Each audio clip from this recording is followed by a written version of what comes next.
Beyond the buzzer, inside the game, this is Sports IQ with Larry Smith.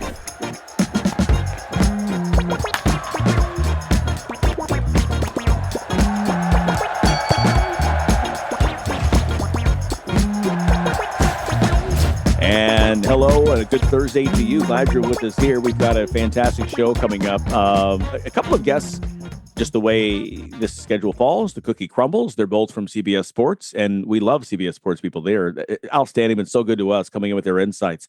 In a couple of minutes, we'll talk with Matt Snyder, the baseball writer, about the World Series. We'll do a little recap on that, get his thoughts, as we head into also the postseason. What are some storylines to watch for? We've already seen some movement. We talked about yesterday Shane Bieber. We've talked about Walt Weiss, new skipper in Atlanta.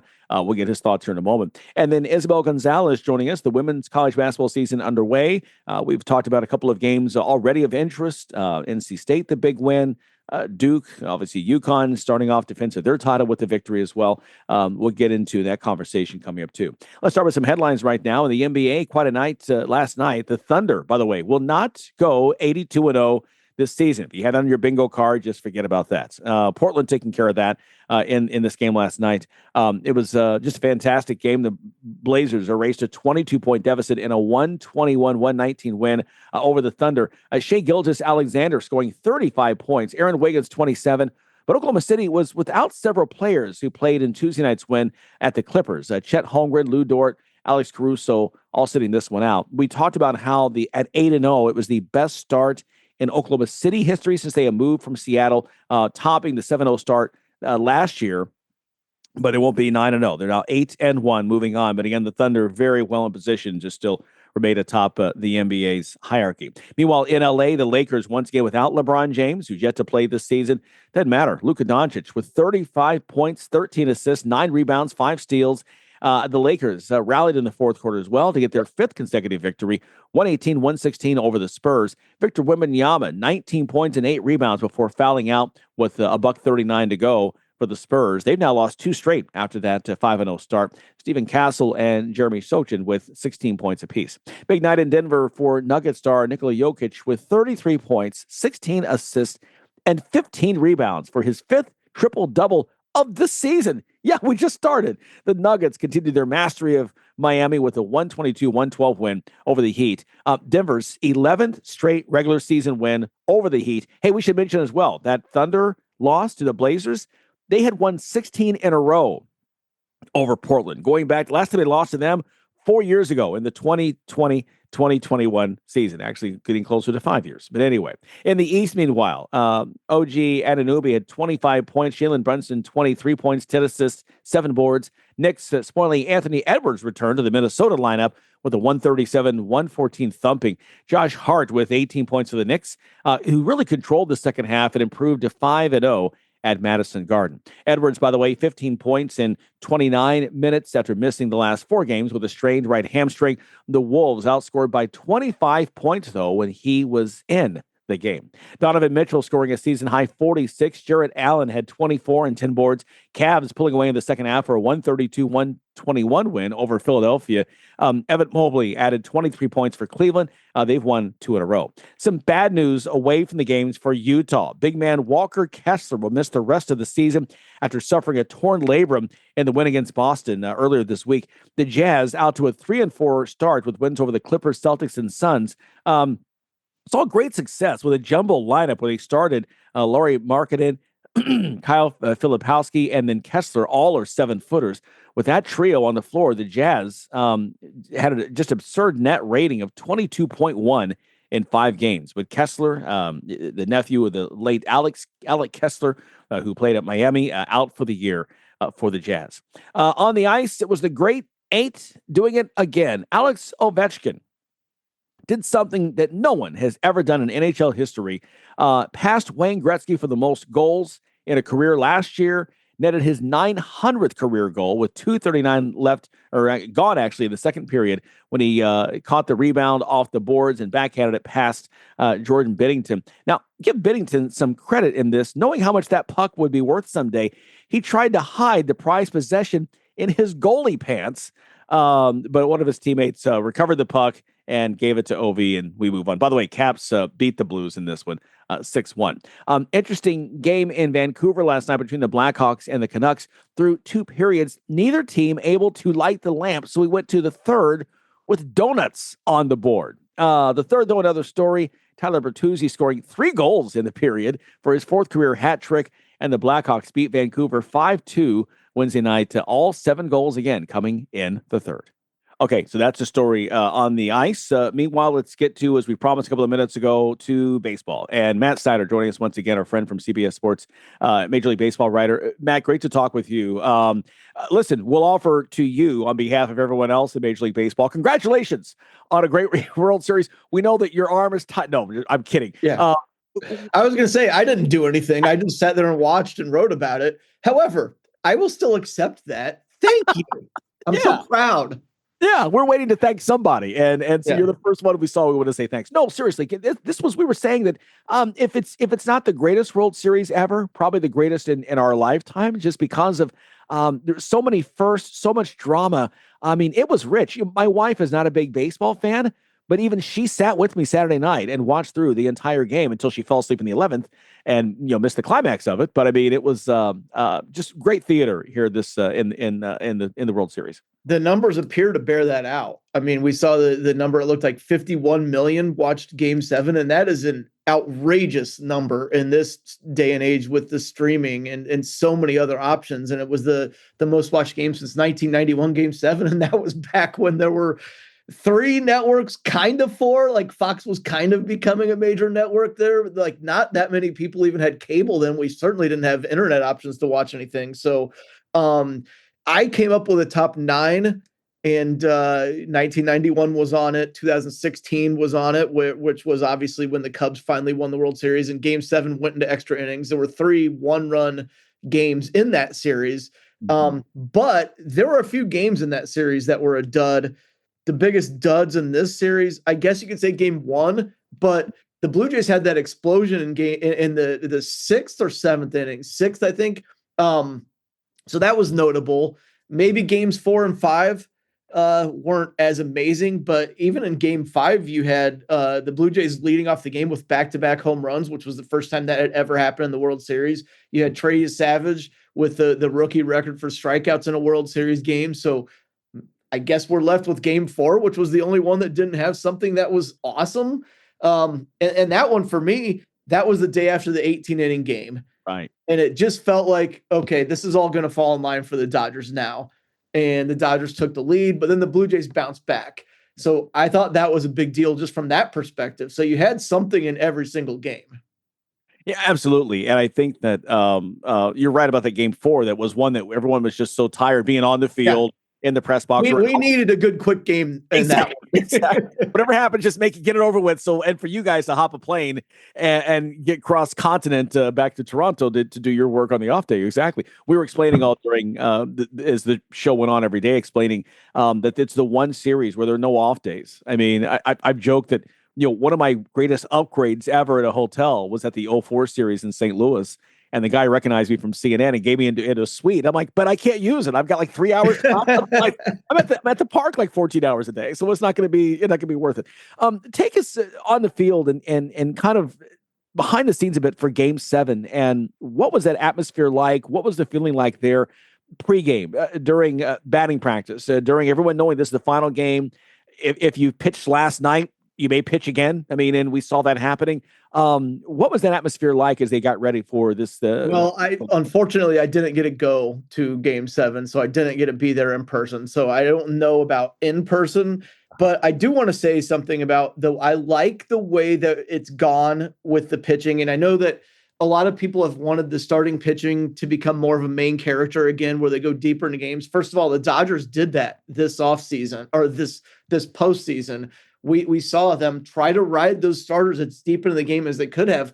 But the other thing that was great is we all know the mantra that relievers are failed starters, because almost all of them are, which means that if you have the option between a failed starter and an actual starter and a short burst in relief, you would probably rather starter. How great was it that we just saw a bunch of starters coming in relief because it's Game 7, because there's no tomorrow? You have Yamamoto, who threw back-to-back complete games and then went around 100 pitches in Game 6, coming back in Game 7 to go 2 2/3 innings. That was remarkable. First time we saw that since Randy Johnson in 2001, which, by the way, 2001 was also in my top 9 World Series ever. Okay. That was up there. But, Randy Johnson threw Game 6. He came back to throwing relief in Game 7. And I remember at the time that was kind of a novel concept, like, oh, man, they're going to use a starter relief. We're continuing to evolve, and we're continuing to get to the point where it's, hey, Yamamoto can rest his arm for the rest of the offseason now. He's perfectly fine to empty his tank in that game. As long as he looks like he's okay, he's going to be okay to go. I like that we're in that place with the pitching. Yeah, I agree. And to your point, these guys have, Dave Roberts, the entire staff's been with these guys since February. By now, how a pitcher responds the day after, and if it's going to be okay to pitch 2 innings and not hurt himself. And certainly it's not the case. Speaking of Dave Roberts now with 3 rings, and my God, he's young. He's like 53. He's not very old at all. It's amazing. You think how long he's been a skipper. You think he'd be older than that. When do we start to talk about him in terms of being one of the greats, given they've got money and resources and talent, because they're the Dodgers, but you still got to win the games. And I think giving him credit for what he's done. What you just said, he's going to be underrated for a while. There's going to be so many people who look at how much money they spend on payroll and how good they are at developing talent from the minor league level too, to supplement that, and how good they are at trading from surplus in the minors to get not just signing people. It's to trade to get people like Tyler Glass now. It's to make trades in front of the trade deadline to shore up the bullpen when they need to, although this year they probably could have done better on that. But he did a great job this postseason with the pitching staff, pulled almost every correct string. But there is so much stigma in the general public against the Dodgers for how much money they spend that it's not just that, it's also how many times that they've failed in the playoffs when they were the best team. You could go back to 2017, they had a better record than the Astros. 2019, they had the best record in baseball and lost in the LDS to the Nationals. 2021, they won 106 games, lost to the 88 win Braves. 2022, what was that? Oh, that was when they won 111 and lost in the NLDS to the Padres. You've got all of those. 2023 over, I think it was 100 wins. Even if it wasn't, they lost to the 83 win Diamondbacks in the NLDS. They got swept. So all those things, Dave Roberts is kind of pushing the rock up the hill against all those. I think for a lot of people to get to the point where they talk about him as an all-time great, he's going to have to get 2 more rings probably. Okay. It's unfair because the playoffs nowadays have so many more rounds, and you even have the 3-game series in the wild card round at the start now. The shorter the series is, the more it lends itself to a possible fluky outcome, which is why the NBA, for example, went to 7 games in the first round. I think that all those factors kind of conspire against him being known as an all-time great, but I do think that we're probably going to get there eventually. Yeah. Well, the one difference, the one X factor in all those failures in these last 2 years is Shohei Ohtani. Well, that could be held against him too. Could be like, he didn't really start winning real ones because 2020 doesn't count. You didn't start winning real ones until you paid $700 million for Shohei Ohtani. So how good are you? You're going to hear stuff like that. Yeah. Speaking of Ohtani, though, how amazing is he? I've run out of superlatives. Yeah, that's the thing. You can't really, if people don't watch baseball, I think you have to just say he's the most talented player ever. Because I think we actually might get to the point where we can say he's the greatest player ever, and you won't get a ton of pushback. Yeah. Because Babe Ruth didn't really overlap as much pitching and hitting as Ohtani has already, and he's going to continue to do it. Babe Ruth played in a segregated era. You could talk about Willie Mays, I think is probably the best all-around position player of all time, but he didn't pitch. Right. So the only thing we're missing on Ohtani is the longevity element, but we're getting to a point where he's already got it. I mean, he's going to win his 4th MVP this year. The only person that won more than 4 MVPs is Barry Bonds. And again, you have Barry Bonds didn't pitch. but also everybody wanted to throw the asterisk on Bonds for the connection to Balco. Yeah. So I think we're getting close to that point where you can probably just say, instead of what I've been saying for the last 3 or 4 years, he's the most talented player ever, where you can just say he's the greatest ever. Yeah, I can't argue. I mean, I can't argue that. And like you said, with each year and each amazing, even to watch him there in Game 7, I didn't have a dog in the fight, but because of what he does, I was rooting for him to succeed, because I'm like this. Yeah. Well, we've never seen this, and we may never see this again. It's just cool to see it on the biggest stage too, because he didn't do anything in the World Series last year. He got hurt in Game 2. He was on one arm in Games 3, 4, and 5. Freddie Freeman kind of carried them. So it was awesome to see him this postseason have multiple signature moments. I mean, I think that it almost got lost in the shuffle because of how amazing the World Series was. But I think that the clinching Game 4 of the NLCS was the single greatest game any individual has played in baseball. If you talk about 3 home runs and 6 shutout innings on the mound with 10 strikeouts, nobody's ever done anything like that. Yeah. And that was in a clinching playoff game. Yeah. So it keeps, like you said, so we're out of superlatives. Yeah, it's amazing. I want to get to kind of the offseason now that it's here, and what are a couple of storylines that you're watching for, teams that you think may be making a move, and what should we be keeping our eye on? I'm interested in the Blue Jays. I mean, I know we just saw them in the World Series, but how's that rotation going to look? How much do you want to put on Trey Savage? Are you going to bring back Max Scherzer? And if you do, how much does he have in the tank? Where's Shane Bieber going to be? They obviously have a big question to answer with Bo Bichette. I really think they need to bring Bichette back. Vladimir Guerrero Jr. has already talked about wanting Bichette back.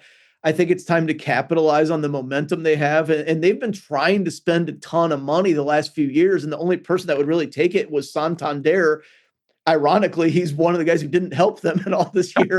He was hurt all year. And but it'll be interesting. Like, they've been wanting to spend more money, and they were 5th in payroll this year. George Springer, I love George. One of my favorite guys in the clubhouse to talk to, one of the nicest guys in baseball. He's 35 years old. Does he really have another year like this in him? And if he doesn't, how are you going to make up for that? I think you have to have Bichette back at a bare minimum there. So they're probably the most interesting one for me. There are a few teams like the Padres are always going to be interesting with AJ Preller, but they're at a spot here. Like, Michael King and Dylan Cease are free agents.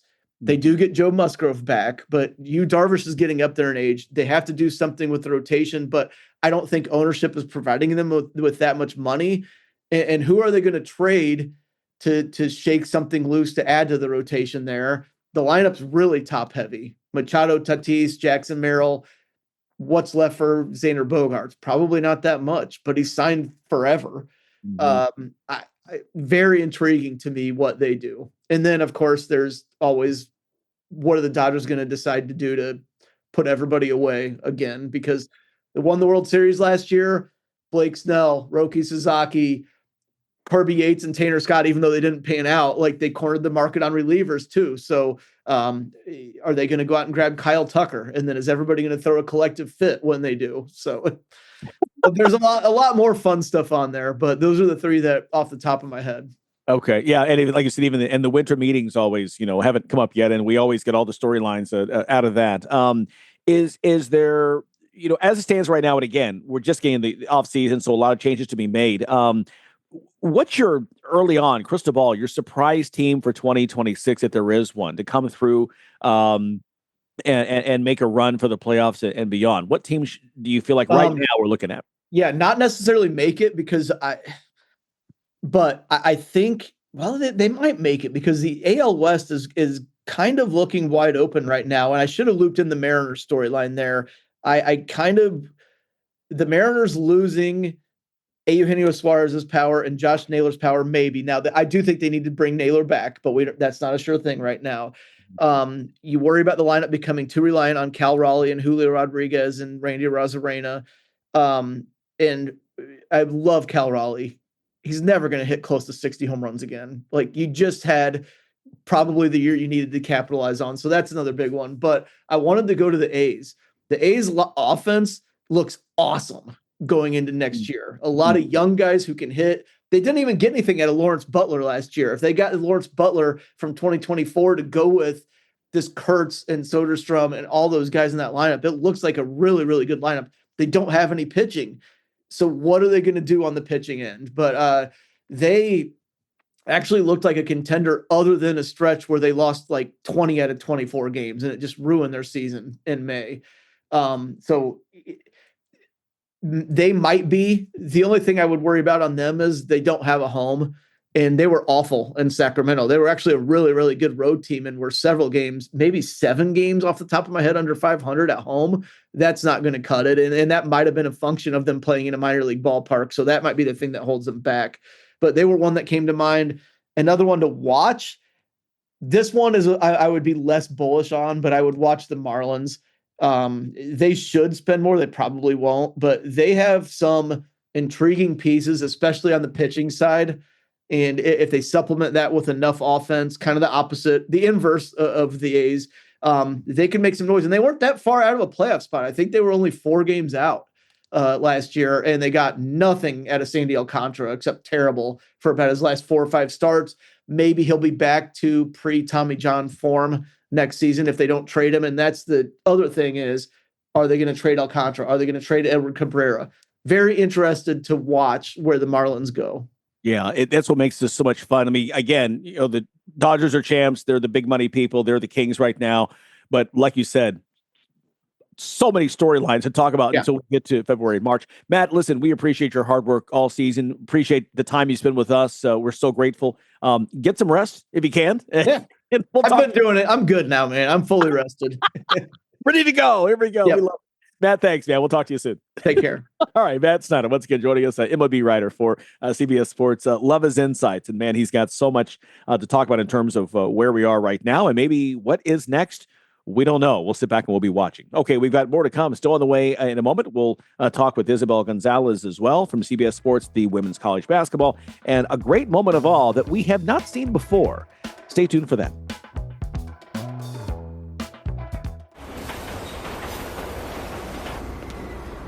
Attention travelers. Next Tuesday, a major hurricane will cause complete chaos throughout the city. Food, water, and phone service will be in short supply. There will likely be panic citywide. Stand clear of the closing doors, please.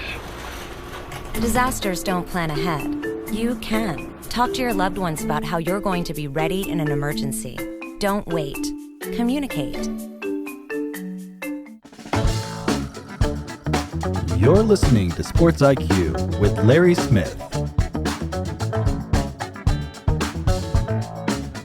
By the way, some breaking news out of Dallas earlier today. The Cowboys announcing that some sad news. Defensive end Marshawn Kneeland died this morning. They didn't have any details of that. Only 24 years old.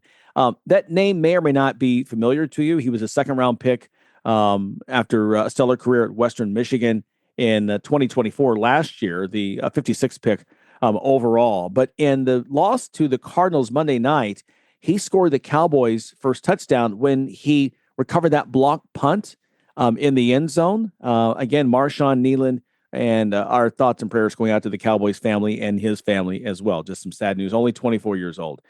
He's no longer with us. Let's transition now over to college basketball. Last night, Reed Bailey with Indiana scoring 21 points. Lamar Wilkerson, 19, had 4 3-pointers of the Hoosiers get past Alabama A&M, 98-51. It's the first game under new head coach Darian DeVries, who has won 3 straight season openers at 3 different schools. This one coming again with the help of his son, a 2-time Missouri Valley Conference Player of the Year at Drake, Tucker DeVries. 18 points, 11 rebounds, 4 assists. He missed all but 8 games last season at West Virginia with due to an injury. Owen Freeman, the former Iowa star, 19 points to lead 5 Creighton Blue Jay players in double figures. Number 23 ranked Blue Jays began the season with a 92-76 win over South Dakota. That win, by the way, Greg McDermott's 500th in 25 seasons as a Division I head coach. And by the way, the Blue Jays' 16th straight win in an opener. On the ladies' side, All-American guard Hannah Hidalgo dominating in number 15 Notre Dame season opener against Fairleigh Dickinson. 27 points, leading the Fighting Irish to a 98-52 win. Notre Dame began with a hot hand and held the night scoreless for the first 4:51 of the of the game. In fact, Hidalgo accounting for 13 of the team's 27 points in that first quarter. Audie Crook scoring 29 points and grabbing 14 rebounds for her 19th career double-double. Jada Williams had 17 points and 5 assists, number 14 Iowa State over Southern. The Jaguars falling 85-58. Crooks 12 of 16 from the field to reach at least 10 points for the 69th straight game. That's the longest active streak in Division I and the longest run by a player in the Big 12 Conference since Brittany Griner had a 116-game stretch, again, with 10 points or more. Back in 2013 is when she did that for Baylor. So great stuff. Again, it's fun here as we finish up the first week here in college basketball. Much more to come. We are just getting started. Speaking of the women's game, we've got Isabel Gonzalez coming up next, talking about that. UConn, USC, UCLA, and how about South Carolina as well? And we'll get her pick for a team to watch coming up next here on the Sports IQ.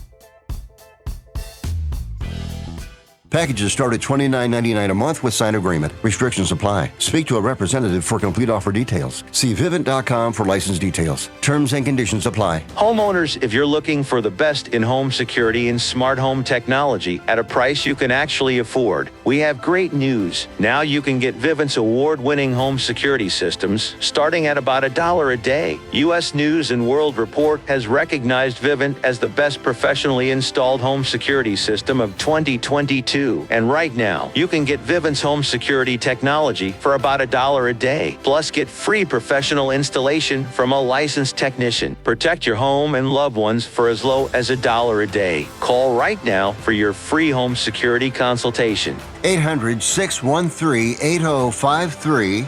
800-613-8053. 800-613-8053. That's 800-613-8053. You're locked in to Sports IQ with Larry Smith. We talked a lot about the men's game getting started, the women's college basketball game also starting up. How about a couple nights ago, UConn? No Paige, no problem, coming on big with the win. Top-ranked team, defending champ, beating Louisville in their opener there in Annapolis, Maryland. Here to talk more about women's college hoops, our friend from CBS Sports, Isabel Gonzalez, is joining us. Isabel, great to see you. How was your off season? It was good. It was good. I was busy working on other stuff. I was helping with WNBA. So before I knew it, it was already time to do college basketball again. But I'm always so excited for the season to start. Yeah, I remember we were talking, about having you come back on the show, and you were making the transition then back over to the college game. Well, let's start right now with the defending champs and UConn. Typical, no surprise, haven't lost a season opener in 30 years. They lose Paige, but if anybody can adjust and reload, it's Gino Auriemma and this Huskies program. They're a juggernaut, and they just keep on keeping on. Yeah. So obviously UConn looks super strong on paper.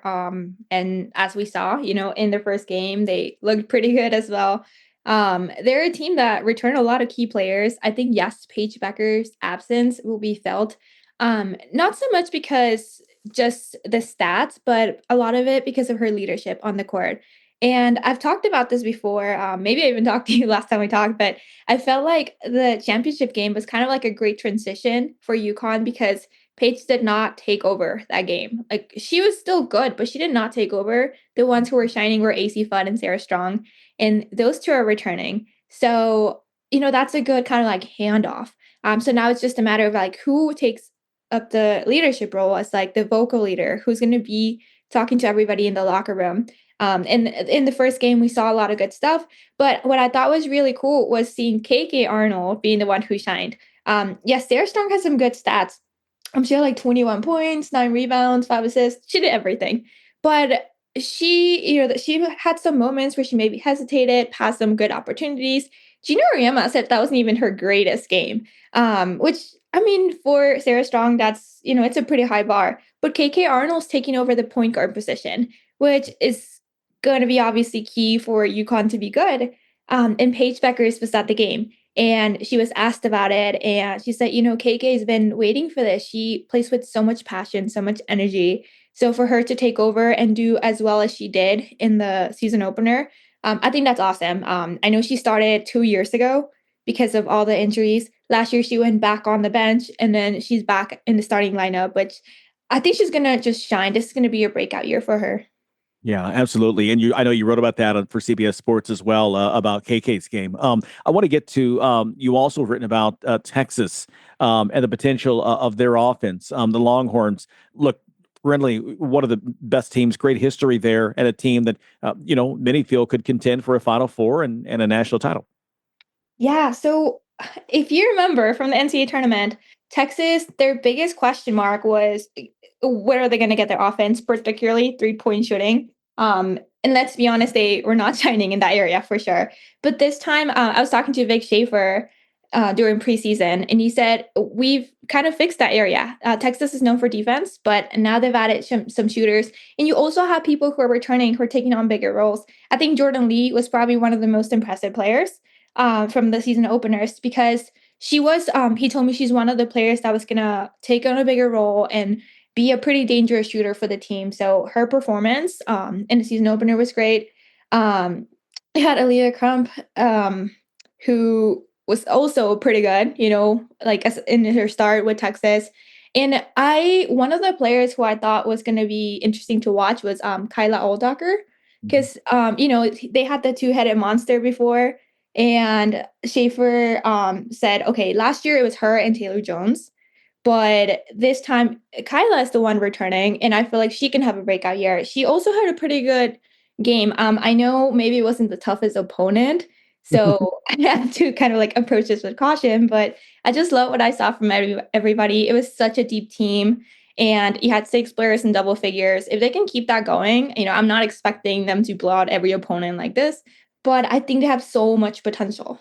Yeah, Texas trying to make some move there in the SEC. One of the teams they'll go up against is South Carolina, of course, and you were mentioning in the break that you've spoken with Dawn Staley recently. The Gamecocks just a year removed from their most recent championship. What do they have? We know they'll be in the mix, but what do they bring this year to get back to the Final Four?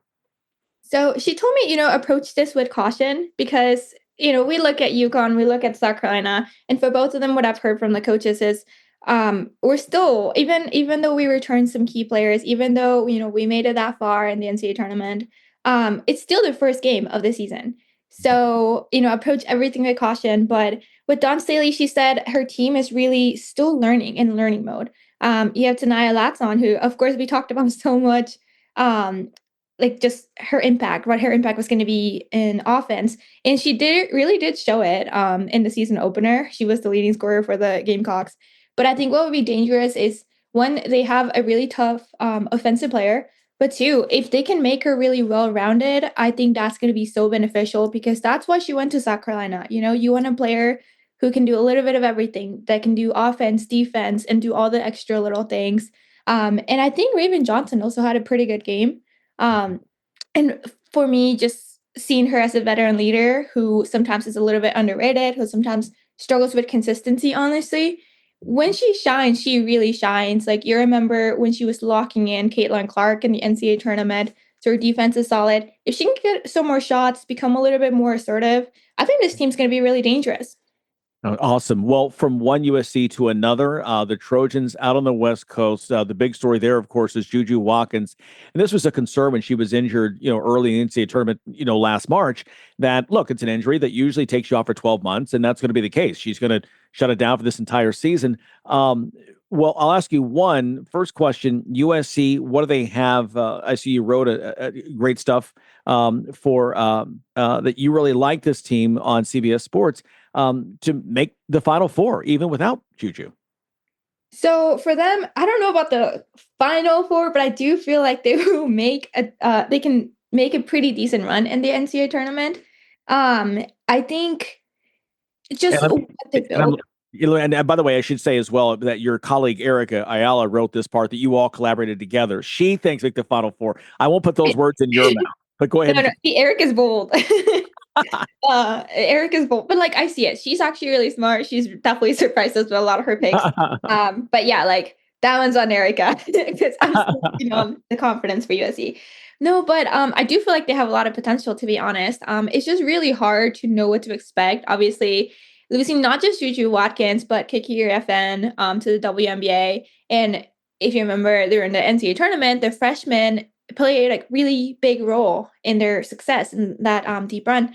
But now some of those freshmen transferred. So you're in rebuilding mode. It's not just about Juju, but it's about other pieces. But I do really like the potential here. And again, potential, because we haven't seen a lot of them yet. We've seen one game. But I was pretty high on and Jassy, sorry. On Jassy.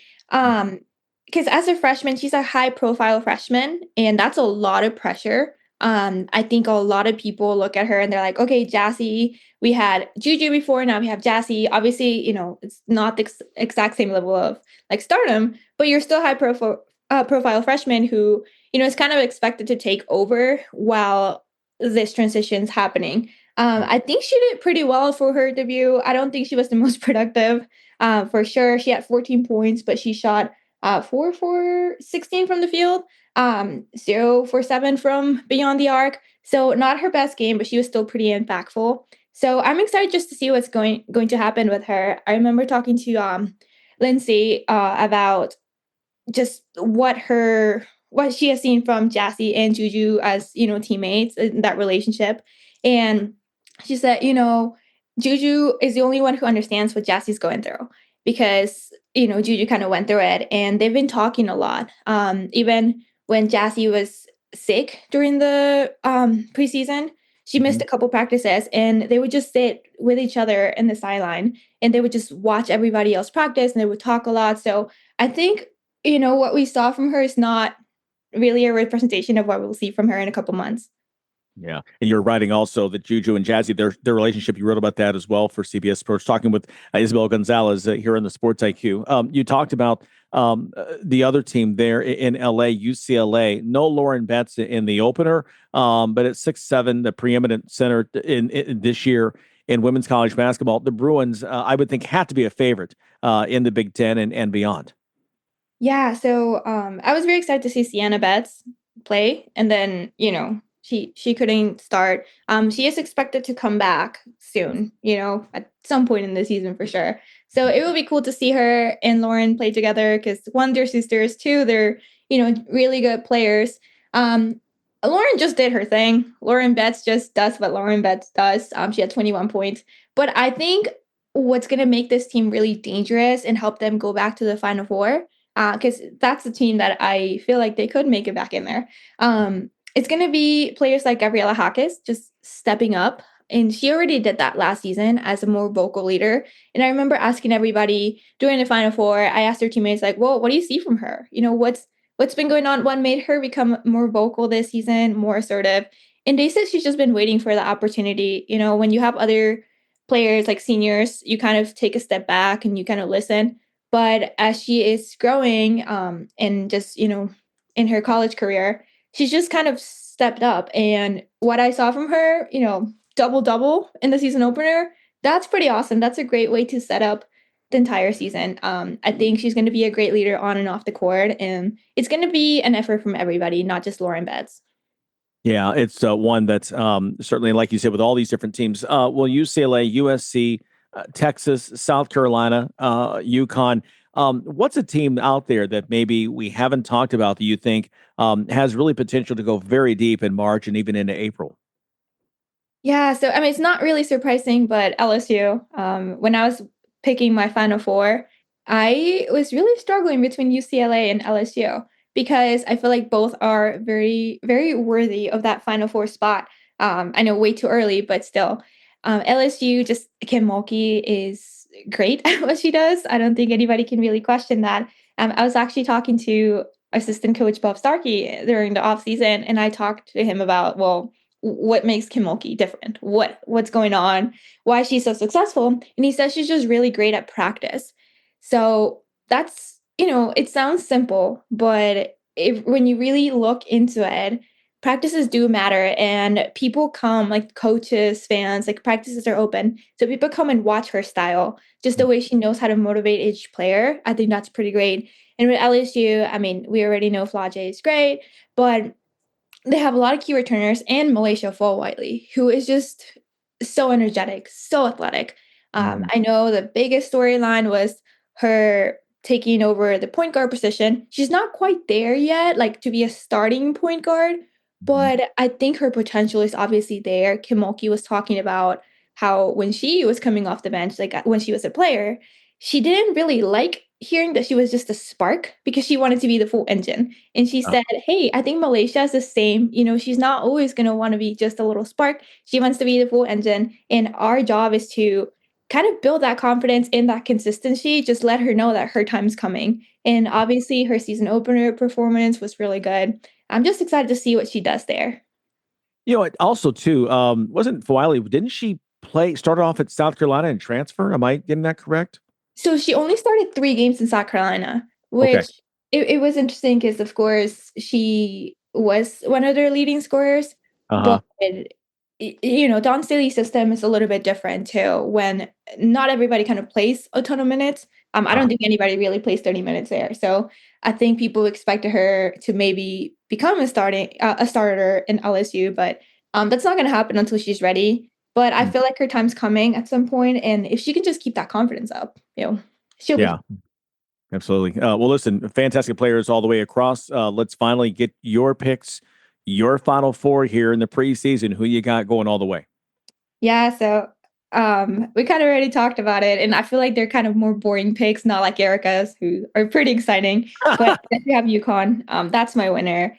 They just returned so many good players, and then the transfer and freshmen, they're pretty good. So hard to go against them. I got Texas because we saw them make it to the Final Four without a really proper offense. And here they are with a good offense. So they're going to be dangerous. Then I have UCLA because I loved seeing Lauren Betts have that breakout season. And now she's coming back. Another confident year from her. And you have, Gabriella Hackett stepping up. You have Sienna Betts joining the roster. You have a lot of good players there. And then, of course, South Carolina can't go against Dawn Staley. She just knows what she's doing. You have some pretty great players that you got from the transfer portal. And she also talked about her bigs just taking a step forward. I know Chloe Kitts is injured. Ashley Watkins is out. But they almost seem underrated, to be honest. People are just doubting that so much. But Dawn Staley is always a next woman up mentality. And, that's how she's going to handle this season. Yeah, no question at all. Well, listen, we always enjoy your insights. Good to have you back on the show. And now that you're back on the women's college basketball beat instead of the WNBA, we'll be calling you often to get your thoughts on this. Enjoy the season. Hoops is here, and we're excited to be a part of that and excited to talk with you as well. And we'll talk with you soon. Thank you for the invite. This is fun. All right. Always fun. Isabel, thanks so much. Our great friend, Isabel Gonzalez, again, women's college basketball writer with CBS Sports. Be sure to go to cbssports.com and check out all the stuff she's done. You didn't have time to get to it even about the issue with the Tennessee player who was dismissed from the team because she just couldn't get her act together off the court. And so she's out. Isabel, a great piece on cbssports.com with that as well. Okay. We're just getting started here. We've got much more to come. It is the Sports IQ. More to come after this. Hey, airline travelers, let's say you have a problem and you need to change or cancel an existing airline reservation. What do? Well, Skywatch is a free service that can help anyone with any airline reservation fix it. Whether you want to cancel it, change your dates, or add passengers, we can help fix your airline reservations so you get exactly what you need. We've updated our computer database and now have access to every airline around the globe. So now you can make one phone call regardless of who booked your airline tickets, and we'll change it, cancel it, and fix it for you. We know the insider secrets to fixing reservations that the airlines don't want you to know about. So if you need to cancel, change, or modify an existing airline reservation, call Skywatch right now. It's a free call, so let us fix it for you. 800-413-7158. 800-413-7158. 800-413-7158. That's 800-413-7158.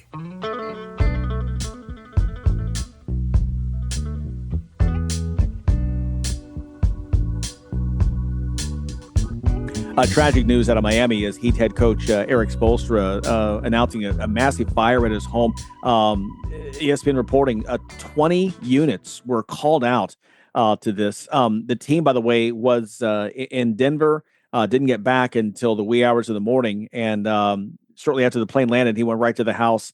Fire crew still working to contain the blaze. But again, just showed that literally some video there from a local TV affiliate that much of the home was reduced to just rubble. I mean, this was a massive, massive fire. And so again, thankfully, no one was injured in that. Producer Tony, talking about right now on the court, the exact opposite. Boy, Oklahoma City lost last night, but man, they've just been outstanding. Off to the great start, and it looks like again they're going to be the team to beat this year. Yeah, so deep and so talented, and they all seem to enjoy each other. They like being around each other, and they play as a unit. It's so much fun to see them on the court and how they react to other people. And they're getting contributions from Mitchell, from other guys that you hadn't heard of last year that weren't part of the run to the title. So they're getting new contributions from people, which makes them all that much more impressive, coming into the start of the season. Yeah, they're not going to go 82-0, but it's a team that might be able to get up around that 70 win mark this year. Yeah. Another team that's been surprising in the West is the LA Lakers. No LeBron. We've yet to see him this year. He's looking to, is it possibly, I think, next week get into some 5-on-5 practices before he returns. 7-2 with Luka Doncic carrying the mail. And even when he was out, Austin Reeves coming in and scoring 93 points in combined in back-to-back games. All of a sudden, they're a team with a hot start that we didn't see coming. Yeah, they seem to be more of a well-rounded team this year. They have other pieces. They finally have somebody in the middle in DeAndre Ayton that can protect the rim, can actually score the basketball from being in the middle. They've had a couple guys in the middle who could protect a little bit, but were totally useless on the offensive end in the last few years, right? So they've got somebody there. You've been winning without LeBron. The difference to me, Larry, is Luka Doncic is a player that can carry a team. Even Austin Reeves can carry a team for short bursts. He wouldn't be able to do it for a whole season, but he can carry teams for a game or two here. Doncic can carry teams for a better part of a season. So they're not relying on LeBron. So maybe LeBron can come in and just be the straw that stirs the rest of the drink, and it helps carry them and get them back to see if he can win a finals before he decides to hang it up. Because that time is coming soon. Yeah, absolutely. I mean, he's going to be, I think, 41 here in December. Has played a ton of games when you count all the playoff runs, all the Olympic games. That's a lot of legs, a lot of miles on those legs, no question.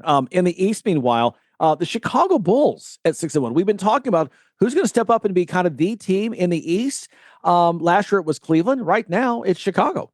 Yeah, they've gotten off to a great start, and I love the way they're shooting the basketball. They're hitting their threes. They're moving the ball around. They've got good spacing, good movement. They're playing tough defense when they've had to, forcing teams into turnovers, getting out and running the fast break. So far, they've been really exciting to watch. And the other team I'm kind of interested to see, Larry, it's been the Celtics. I thought maybe they'd be 1-6 at this point, but they're holding their own. They're staying around 500. Credit to Jaylen Brown, because now he's got to carry that team without Jason Tatum being around. So the fact that they're floating around 500, that's a good sign for them. Do I think they're going to win the NBA title? Heck no. But, the fact that they haven't just tanked and lost everything, I think it's a good sign for Boston. Yeah, for a team that doesn't have Jason Tatum, right, for probably the entire year as he comes back from that Achilles tear. And then the team that won the East last year, Indiana, with no Tyrese Halliburton due to his Achilles injury, he's done for the season. Miles Turner, the veteran, stalwart for a decade there underneath, is now in Milwaukee.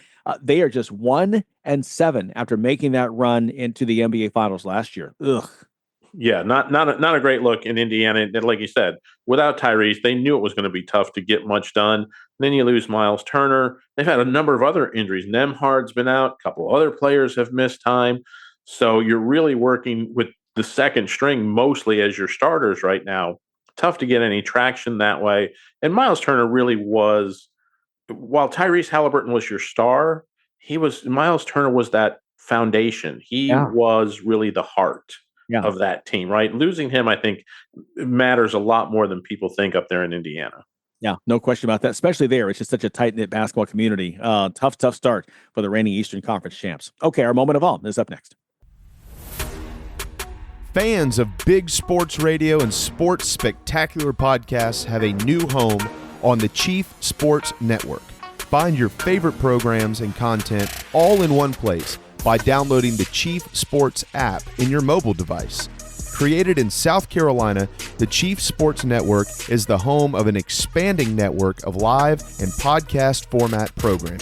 It is also the home of one of the leading national college football podcasts, JC and Morgan, hosted by ESPN's Mike Morgan and 24/7 Sports' JC Sherbert. Download the Chief Sports app for free and find all of your favorite programming under one easy umbrella. Thanks to all of our markets for your loyal support of Big Sports Radio and our Sports Spectacular podcast, and we look forward to connecting with you anywhere in the world on the Chief Sports app. Time now for a moment of awe, and this one is pretty crazy. We know that college basketball teams in the early part of November will try to play teams that are not on their level. We call them money games, guarantee games, critter games. I mean, it's all kinds of names for this. But this one takes the cake. In women's basketball, Cal State Northridge took on Bethesda University, which plays in the NCCAA. It's a small organization with smaller Christian schools. And they beat Bethesda 103-13. This was a score at one point. It was 72-0 in the second half. They become the first team since women's basketball went to the quarters system that a team was shut out in the first half. It's a tough run, by the way, for Bethesda. They lost a night earlier at San Diego, 92-23, and they play at San Jose State on Monday before they go back and play teams on their own level. 103-13. Really? Just doing a scrimmage at this point. You guys are not on the same level. Poor Bethesda. And those ladies, listen, it's early. Don't let this get you down. We've got your back. Be strong. Tomorrow's a new day. All right, that's our moment of awe. Thanks to our guests, both from CBS Sports, Matt Snyder, Isabel Gonzalez. As always, we appreciate your time as well. It's a Thursday. Make it a great one. We'll see you tomorrow here on the Sports IQ. Thanks for listening to Sports IQ with Larry Smith, Monday through Friday. Continue the conversation at Sports IQ LS. We'll see you next time.